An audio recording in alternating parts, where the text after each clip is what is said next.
Julie Kelly is the one journalist in this country who's been following this very closely. She wrote a book on it, January 6th, How Democrats Used the Capitol Protest to Launch a War on Terror Against the Political Right, which is a perfect summation of what actually happened. Julie Kelly joins us now. Julie, thanks so much for coming on. So it dawned on us as these tapes made very clear that the story we've been presented is an absolute fabrication. It's a lie. It's a fraud.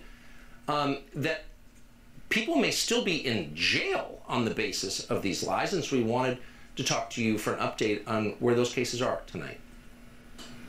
So yes, there are, at least 100 men have been held under pretrial detention orders over the past 2 years. That means that a judge has denied them bail because the government, DOJ, successfully argued that that individual was a threat to the community. This includes, Tucker, people charged with nonviolent offenses like obstruction and conspiracy.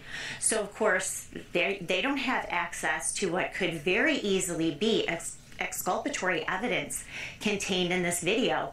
But aside from the now, I think, around 36 men who are held under pretrial detention orders, Tucker, believe it or not, there are some men going on 24, 25, 26 months denied bail, languishing in jail, including the DC Gulag, as the government continues to delay their trials. This all has the imprimatur, by the way, of every judge on the DC District Court.